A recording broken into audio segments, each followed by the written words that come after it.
In this video, we're going to be coming up to make a left turn at an intersection, and the point of this video is to demonstrate the correct waiting position when waiting to turn left at an intersection.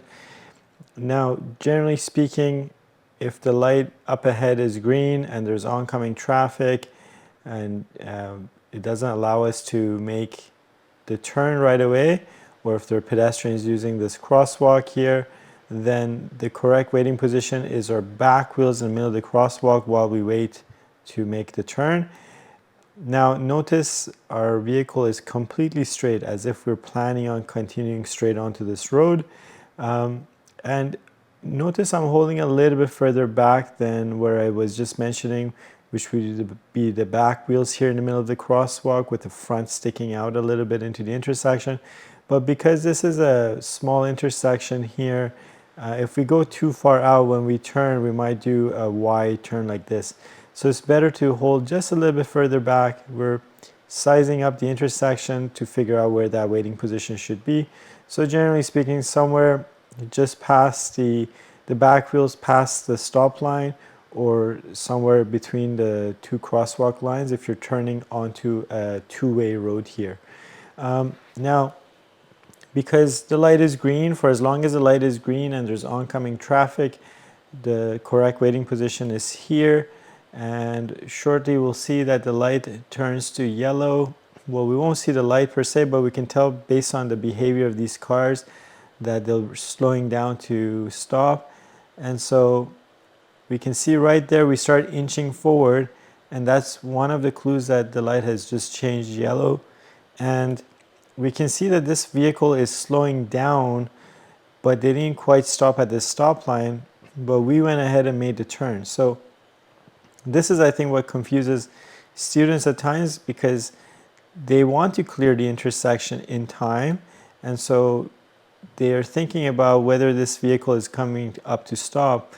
But unfortunately, a lot of people have gotten into this habit of just rolling into the intersection and making a right turn even when the light is red. And so if you are in this position and you're waiting for this vehicle to make a complete stop at the stop line here before you make the turn, you might be turning at a late time. So I'm not saying to cut in front of oncoming traffic. So in this case, this truck here is coming up to make a right turn. We would never cut in front of this vehicle, even if our light has turned to yellow or to red, because we can tell based on their speed, they're planning on going in and making this turn. This vehicle here, you can see they're slowing down. They're kind of yielding to us, and then they proceeded to make the turn. So on the yellow, when your light turns to yellow here, and you're waiting to make a left turn, the moment you get the yellow, take your foot off the brake and start inching forward in a straight line. As you inch forward in a straight line, notice as we're doing this, we're trying to get a read on whether this person is blatantly trying to make the turn, or they're just slowing down and doing their kind of not great drive, but they're still yielding to us to make that turn.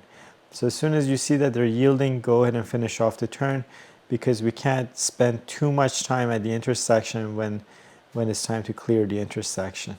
So it's a little bit of a fine art, if you will, because you're trying to read what this vehicle is doing, and how we can read what they're doing is based on their speed. Their speed conveys information. So if I saw that this vehicle was coming in really quick to make the turn, I would let them make the turn and tuck in behind them. But if I see that they're slowing down and they're just kind of, they know the rule that I need to, they need to let me clear the intersection in a timely manner on a red light. But if you see that they're disobeying this, then you just let them go ahead and make the turn, tuck in behind them. But in this case, their speed was telling me, nah, they're kind of a so-so driver. They're not stopping at that line. They're just kind of rolling in. So I felt confident enough to go ahead and clear the intersection. So if you're not sure about these things, make sure you go to an intersection and watch 10, 20, 30 cycles of the light and see how this thing plays out. Because sometimes it's hard to think about all this stuff when you're inside the car behind the driver's seat, or in the driver's seat. It's better just to be stationary, watching it from a different angle here, and seeing how people go about implementing this turn.